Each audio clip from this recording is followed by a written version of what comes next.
Hello and welcome to Year 13 Parents Evening. Thank you so much for logging on to this presentation where I'm just going to talk through some key information and updates for you.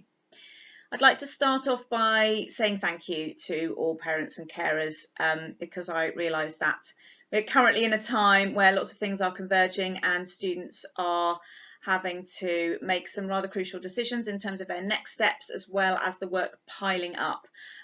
So just want to talk through some of the support available and give you an update on where we are with UCAS, for example. So the process is in full flow.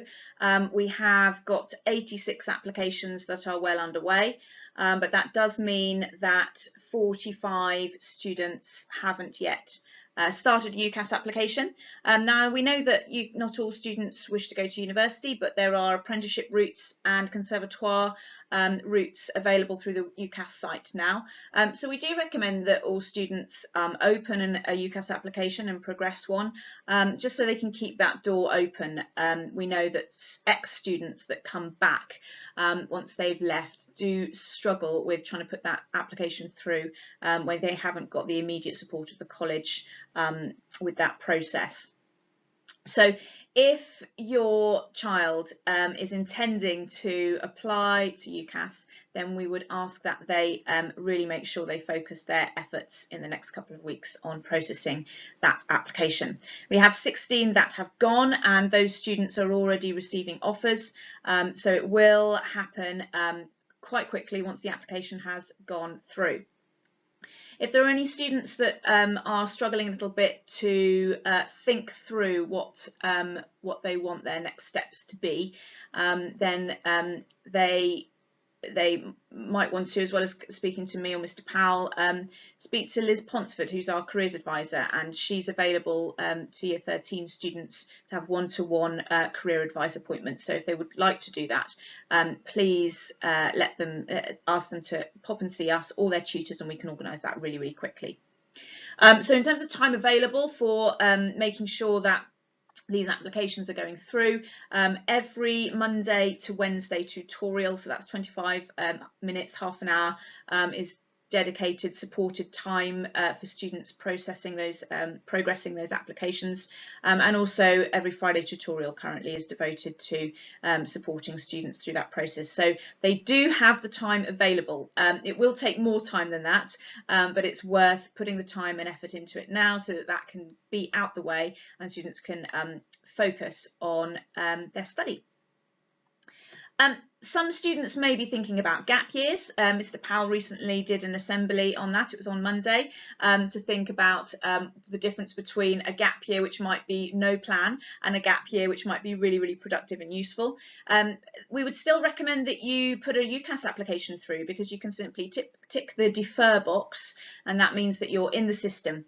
It doesn't commit you to anything. You're not held to that place if you wish to turn it down. That's absolutely fine. It just gives you the choice, and it also means that when it comes around to August, even if you've changed your mind about the courses that you want to do, you're in the process for clearing, so you are then eligible to apply for any places that that come through in that clearing process. So in terms of the way that applications work, I thought I would just take the time just to describe that really briefly. Once students are happy with their application, so they've checked their qualifications and their personal statement has been checked by their tutor, and they're happy that all bits of the form that they do is done, then they need to pay and send. And when they pay and send, that doesn't mean that it's going. It just means it comes to me, and that's because the full title is Pay and Send to Referee, which is me. So as soon as they press that, Mr. Powell will then do a final check of the personal statement, and I will do a final check of the whole application, including the reference. So I'll add the reference and the predicted grades. At that point, if there's anything that either of us pick up that needs changing or adapting, we'll send it back to the students. And then the crucial bit after that is that once they've made that correction, then they pay and send again, and then we can do that checking process again. If all of that's fine, we'll then send it off to UCAS, and only at that point will the money come out of the student's account, and that's when it's gone and it is irreversible. In terms of grades, all of the predicted grades that teachers have given to students are currently available on Unifrog. As I referred to in my previous letter, the grades that teachers have given are aspirational grades, but they will be within the realms of reach. So students, when they're selecting the courses that they are choosing and the universities, should definitely use those predicted grades as a guide for their aspirational and their sort of their top offers, but they also need to make sure that they're choosing an insurance choice. So that would be looking at grade offers that are slightly below their predictions, and that's just in case things don't come out as well as they might want them to. They do have that insurance there. Once the application has gone off, then they will start receiving what's called decisions from universities. And then the students, once they've had all their decisions from all of their courses, will need to select what will be their firm choice and their insurance choice. And this is an important decision because when they've made this selection, they can't change it at this point until August. And when they get their grades confirmed, if they get the grades for the offer, unless it's an unconditional offer, in which case that's all right. If they accept it, then that's all done. But if it's a conditional offer with the condition of certain grades being achieved, if those grades are achieved, then the student has that place, and that is actually a contract that they're entered into. So if they do not wish to take that contract up, they will just need to let the university know. If they don't receive their grades for their firm choice, but they do receive the grades for their insurance choice, then the same will go. They will automatically receive a place for that university. And again, if they don't wish to take it up, they need to let the university know by calling them on the day, and then they can be released into clearing. So Friday, December the 3rd is a mock interview day, and that is when we have employers from many different sectors. We've got 20 employers kindly coming in to give their time to interview students for a mock interview. This is a really valuable experience that students over the years have told us that they find extremely useful. They will base their interviews on what the students are interested in and their chosen sector and area for their career. And this needs to come through the CV. And many students have done their CVs, and what we do is we match the students as best as possible with appropriate interviewers. And for some it's easier than others. For sometimes we do just need to